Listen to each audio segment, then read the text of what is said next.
Okay, Assalamualaikum dan selamat sejahtera. Saya Waziri. Untuk episod kali ni saya nak kongsi sikit pengalaman saya hampir-hampir orang tu. Bukan hampir-hampir lah, dia macam rasa macam terkurung tau. Terkurung di salah sebuah hotel di Darjeeling ni. Dia hostel lah, nama dia Hostel International Youth Hostel Darjeeling. Masa saya pergi tahun 2018 tu lah. Dia cerita dia macam ni, saya pilih hostel ni pasal lokasi dia tu tak jauh daripada stesen kereta api Darjeeling tu, lebih kurang 200 meter macam tu lah.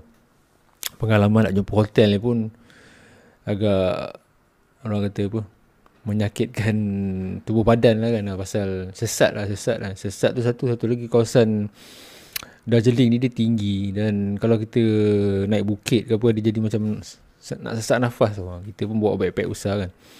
Cuma yang saya nak cerita ni pasal rasa macam kena kidnap tau. Dia pagi tu saya nak, malam tu saya dah plan lah dengan member saya Azmi kan. Okay, nanti esok pagi tu kita bangun pagi dalam pukul 5 pagi ataupun 5 pagi lah, lepas subuh lah, 5 pagi atau 6 pagi macam tu. Kita pergi ke stesen kereta api ni, kita nak ambil gambar dia preparation loko steam kereta api tu lah kan, ngarang batu dia apa semua tu lah kan. Pasal dia start memang awal pagi. So pagi tu dah bangun lepas sembahyang semua tu, nak keluar tengok grill ataupun pintu pagar hotel tu tutup tu. Dekat kaunter bawah tu pun dia banyak tingkat lah, tapi kaunter tu dekat bawah kan. Dekat kaunter bawah tu pula tak ada orang. Dah satu hal, kita gegar pintu pun tak boleh, tak ada jalan, tak ada pintu keluar tu. Turun ke bawah tengok dekat kawasan dapur tu pun tak ada orang juga. Takut jugalah masa kita dekat situ. Macam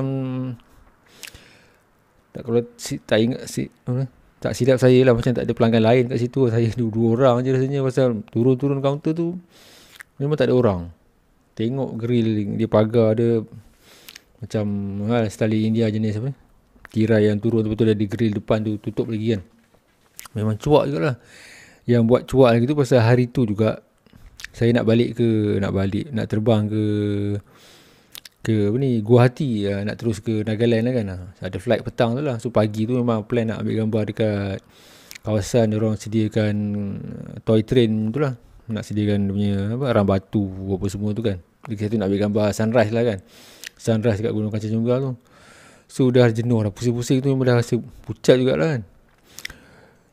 Dah menjerit ni bukan apa, nak minta owner ke ataupun pekerja tu tolong buka pintu tu kan. Pasal kita tak jumpa pintu tu kat mana. Cari orang pun tak nampak kat situ kan. Lepas tu cakap dengan member saya, kita pusing-pusing tengok ada nampak satu pintu tu macam ruang, agak macam boleh lompat keluar lah kan. Boleh tahan satu tingkat tinggi jugalah, tapi dia ada satu kawasan hujung bangunan tu dia agak rendah sikit lah. Tinggi jugalah, tapi kalau nak lompat tu insyaAllah boleh lagi lah. Dia macam satu tingkat tapi dia macam rendah sikit. Dia macam separuh tingkat lah, boleh lah kalau nak lompat kan. Tu cakap dia, kita ambil backpack ni, kita lompat turun lah. Yang member saya pula tu, dia kaki dia sakit, dia macam ada pasang besi bawah tu kan. So risau juga kan. Lepas tu pun dia turun bawah lagi dekat bahagian dapur ke apa semua, jerit-jerit kan. Bila kita takut lah, ingat orang nak kidnap ke, nak orang apa, nak minta kita bayar macam-macam kan. Padahal kita dah bayar lah.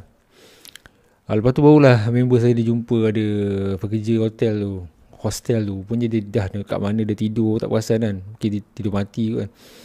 Dia tak apa dengar tu punya dia lock dekat mana kat situ tu. Dekat apa ni, tak tahu bagaimana lock kan. Baru dah boleh buka. Barulah lega. Kalau tak memang dah nak ambil backpack apa, terjun terus kan. Terjun terus tu bukan apa, maksudnya dah malas nak masuk dah. Kita check out terus lah kan. Padahal boleh je kita keluar tengah hari tu ambil balik backpack kan. Check out pun dalam pukul 12 kan. So macam tu lah. Saya pilih hostel tu bukan apa. Hostel tu pasal dia jarak dekat dengan, antara yang paling dekat dengan stesen kereta api tu lah. Lagi satu, mungkin tak ramai orang duduk situ. Biasalah kalau hostel ataupun hotel yang dekat dengan laluan kereta api, dia memang bising lah kan. Dia betul-betul tepi jalan raya. Mungkin pasal tu tak ramai orang kot.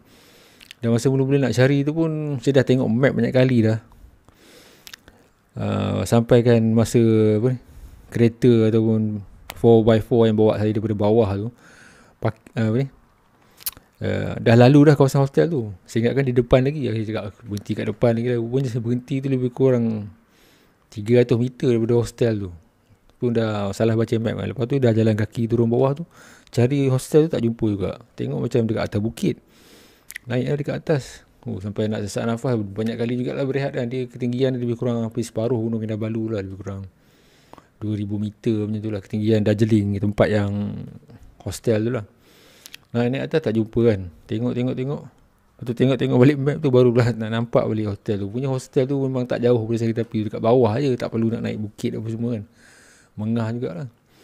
Hostel tu macam tak lah, susah nak cakap lah. Tengoklah gambar yang saya share. Gambar ni pun saya ambil daripada Google kan. Pasal saya dah check kat handphone saya. Macam tak ada satu keping gambar saya ambil gambar hostel tu. Mungkin masa tak cantik lah. Rasa menyesal pula tak ambil kan. Tapi itulah pengalaman di situ lah. Sebenarnya hostel tu okey. Cuma tu lah. Tak tahulah, mungkin soal keselamatan ke apa kan. Sebelah malam dikunci lah pintu tu kan. Takut ada orang masuk ke apa kan. Biasanya kita kalau pergi hotel ke hostel mana-mana, walaupun tengah malam ke apa, memang ada orang je jaga dekat situ kan.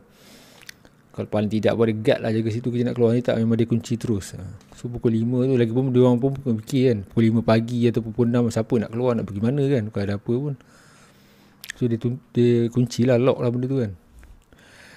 Sebenarnya boleh buka dia dalam. Kita lah tak jumpa. Memang masa tu memang cuak lah. So dia punya apa, dah halang-halang saya share pasal hostel ni kepada siapa yang nak pergi Darjeeling ni. Kalau yang minat nak ambil gambar kereta api ni lah, yang nak buat dokumentari ke kan. Kalau nak minat sightseeing jalan-jalan tu lain cerita lah. Pilih hostel ataupun hotel yang dekat dengan stesen kereta api ni. Pasal dia pagi-pagi, dia lebih kurang 3 atau 4 jam sebelum dia start perjalanan dia tu. Dia lebih kurang pukul 9 atau pukul 10 kot dia punya, baru dia bawa penumpang toy train ni. Preparation dia tu dia start dalam pukul 5 ataupun pukul 6 pagi. Dia siapkan arang batu, dia siapkan enjin tu, macam-macam lagi lah. So benda tu bagi saya menarik lah. Dan tak jauh daripada lokomotifnya, toy train punya workshop atau bengkel lah kan. Tempat dia orang prepare arang batu semua tu. Sebelah tu stesen kereta api dia. Dan sebelah sana tu, belakang jauh di sana tu, pemandangan Majlis Himalaya lah, Gunung Kanchenjunga. Gunung yang ketiga tertinggi di dunia tu.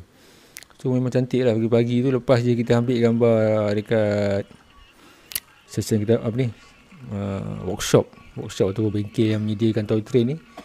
Jalan depan sikit kita boleh ambil gambar sunrise pula. So memang situ live dekat sekitar Darjeeling tu, stesen kereta api tu memang hidup lah. Ada setengah pelancong pula. Biasanya kalau jenis pelancong ni dia tak minat lah gambar tu, macam crowded kan. Biasanya kalau pelancong ni dia akan pergi ke Tiger Hill. Tiger Hill ni dekat Darjeeling juga lah, cuma dia kawasan dia tinggi.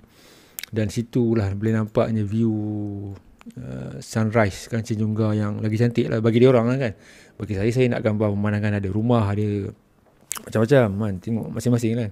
Cuma saya banyak habiskan masa dekat itulah di kawasan stesen kereta api tu. Pasal saya di Darjeeling ni lebih kurang orang kata pit stop je sebelum saya teruskan perjalanan ke Nagaland tu. Dan saya di situ lebih kurang 2 malam je lah. Sampai di situ 1 malam tidur. Esok tu 1 malam lagi. Lepas tu barulah kita gerak ke Guwahati. Daripada Darjeeling tu saya turun bawah naik 4x4 mobile untuk penumpang. Dan naik flight ke Guwahati. Dari situ saya sambung kereta api pula. Okeylah, itu dia sikit pengalaman saya yang rasa macam kena kidnap. Pasal apa? Biasanya kidnap ni macam, bukan kidnap lah, macam hostage lah. Hostage tahanan lah. Kidnap ni biasanya orang ambil dari satu tempat ni bawa ke satu tempat ni. Hostage ni macam kita ditahan di situ kan. Kita menginap di situ, tiba-tiba kita tengok malam-malam, tengok nak keluar tak boleh, macam kena kurung kan. Padahal tak pun. Cuma tu lah, dia tak ada orang jaga kan. Kita pula nak keluar. Lepas tu nak kejar flight. Memang rasa cuak lah. Buatnya jadi macam-macam kan. Dah memang risau kan. Tapi so far bagi saya Darjeeling tu, walaupun saya tak adalah berbulan-bulan duduk situ kan, apa yang saya boleh kata, InsyaAllah kawasan tu selamat lah. Selamat. Dia lebih kurang macam di Nepal juga. Walaupun dia di India, tapi situasi ataupun suasana di Darjeeling tu dah macam di Nepal tau. Dia orang Buddhis. Muka dia orang pun macam ada putih-putih sikit, macam Nepal, hampir-hampir macam Nepal kan. Macam Nak kata macam China tak ada juga, tapi lebih kepada Nepal, mirip kepada Nepal. Dan cantik tu subjektif lah bagi saya yang minat human interest kan. Kat situ memang bagi saya memang cantik lah kan. Cuma masa saya kat situ tak lama lah, lebih kurang 2 malam kan. Kalau seminggu banyak tempat lah boleh pergi. Dan mungkin saya akan teruskan perjalanan ke Sikkim lah. Kepada siapa yang tak tahu pasal Sikkim tu, boleh start Google tentang Sikkim. Memang cantik lah. Lifestyle dia cantik. Dia punya, bukan lifestyle lah, kehidupan, suasana di Sikkim tu cantik. Dan juga pemandangan di Sikkim tu juga memang cantik. Pasal kalau kita, dia lebih kurang macam Bhutan kan. Bhutan tu nak pergi, dia package dia mahal. Pasal dia memang kena ambil package kan. Kalau di Sikkim tu dia lebih cantik. Bukan lebih cantik, dia mudah sikit berbanding nak ke Bhutan ni. Pasal di Sikkim tu masih lagi dalam India. Cuma kita perlu dapat dapatkan permit ataupun register untuk masuk ke situ lah. Dia tak susah pun, just register untuk ke situ lah. Macam kita sekarang ni PKP lah, kita kena dapatkan surat rentas negeri untuk pergi ke negeri lain kan. Macam kalau daripada Darjeeling nak pergi Sikkim ni, sebagai pelancong ataupun orang luar Sikkim tu, memang kita kena ada satu surat kebenaran khas untuk pergi sana. Pasal kawasan tu kawasan sempadan dengan China kalau tak silap kan. So memang nak keluar masuk tu kena ada dokumen lah. Okay lah. Sampai jumpa lagi, nanti saya share lagi cerita tentang pengalaman kembara sana sini.